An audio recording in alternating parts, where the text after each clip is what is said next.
Hey everyone, and welcome. Today, we are going to crack the code on one of the most fundamental concepts in business, basic accounting. We're going to cut through all that confusing jargon and make it super simple and clear. So, let's just dive right in. It's a fantastic question, isn't it? I mean, think about it. Businesses are juggling thousands, sometimes millions of transactions. How in the world do they keep it all straight? Well, the answer is this really elegant system that's, believe it or not, been around for over 500 years. And once you get it, it's actually beautiful in its simplicity. So here's our game plan for today. We're going to start with the one single rule that governs absolutely everything. Then we'll finally tackle debits and credits, and I'm going to give you a secret weapon to remember them. And finally, we'll see how it all clicks together to paint a crystal clear picture of any business's financial health. First up, we have what is, without a doubt, the most important concept in all of accounting. Honestly, you should think of this less like a rule and more like a law of physics for finance. It's the backbone that holds the entire thing together, and it is all about balance. This is it. This is the big idea, the double entry system. The core concept is that money never, ever just appears out of thin air, and it never vanishes into a black hole. It always moves from somewhere to somewhere else. This system is the logic engine humming away inside every piece of accounting software you've ever heard of. From QuickBooks to Xero, it's how we track that movement perfectly every single time. And this right here is the golden rule. Say it with me. For every debit, there must be an equal and opposite credit. I want you to imagine your company's finances as a perfectly balanced seesaw. Every single transaction has to keep that seesaw perfectly, and I mean perfectly, level. There are no exceptions. Okay, now let's talk about the two words that scare everybody away from accounting: debit and credit. I promise you, after the next 60 seconds, they are never going to confuse you again. But there's a secret. You have to forget everything your bank has ever told you about what these words mean. Yeah, that's it. I'm not kidding. In the world of accounting, debit just means left, and credit just means right. That's all it is. It's just a way of saying which column we're putting a number into.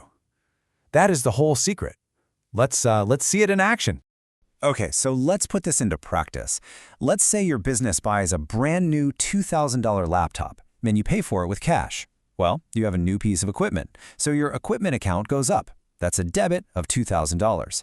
But at the exact same time, the cash you used to buy it is now gone, so your cash account goes down, and that's a credit of $2,000. So, what actually happened here?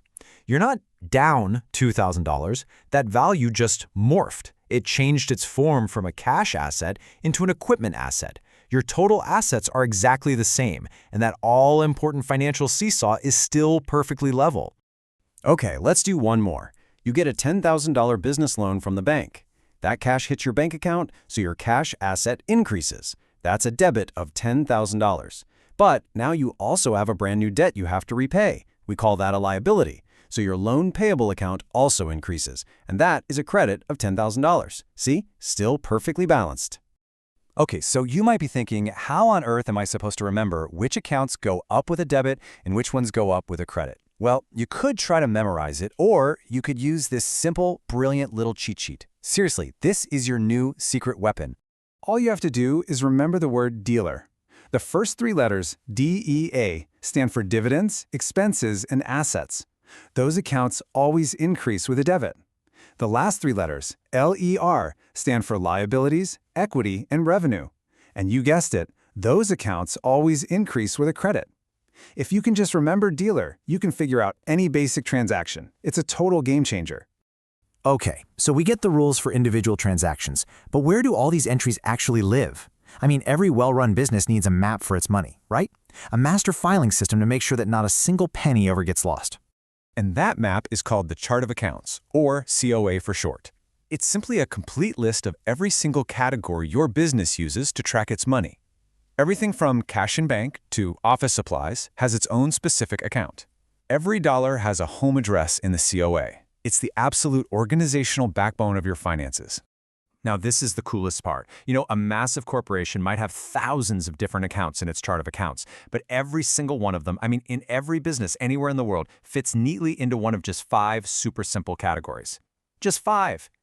And here they are. First, you've got assets. That's all the valuable stuff you own. Second, liabilities. That's everything you owe to other people. Third is equity. That's the value that's left over for the owners. And finally, the two that really track your performance: Income, which is the money you earn, and expenses, the money you spend to make that income. That's it. The entire universe of accounting fits inside these 5 buckets. Okay, so we have our rules, we've got our dealer cheat sheet, we have our 5 buckets, but you might be wondering, so what, right? Why does all this structure actually matter so much? What is the big payoff here? Well, it's because those first 3 buckets we talked about, assets, liabilities, and equity, they aren't just random categories. They are the direct building blocks for one of the most critical financial reports that exists, the balance sheet. The balance sheet is kind of like a financial selfie. It's a snapshot of your company's health at one specific moment in time. And what about the other 2? Income and expenses? Well, you put those together and they create your profit and loss statement, or as most people call it, the P&L. This report tells the story of whether your business was actually profitable over a period of time, like a month or a whole year. This is the report card. This is how you know if you're winning or losing the game.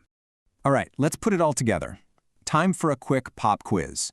You provide a great service for a client, and they pay you $800 in cash. Now, use that dealer cheat sheet in your mind. Which account gets the debit and which one gets the credit? Take a second, think about what increased. So, did you get it? Your cash went up, right? And cash is an asset.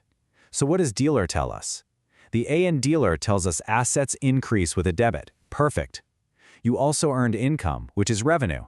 Revenue is the R in dealer, which increases with a credit. So an $800 debit to cash, an $800 credit to revenue. And look at that, the seesaw is perfectly balanced. And that, right there, is the entire foundation of accounting. See, it's not just about rules and numbers. It's a language. It is the language of business. And once you start to understand it, you realize that every debit, every credit, every asset, every liability, it's all just part of a larger narrative. Your numbers are telling a story about your business's past, its present, and where it might be headed. So the only question left is, what story will you tell?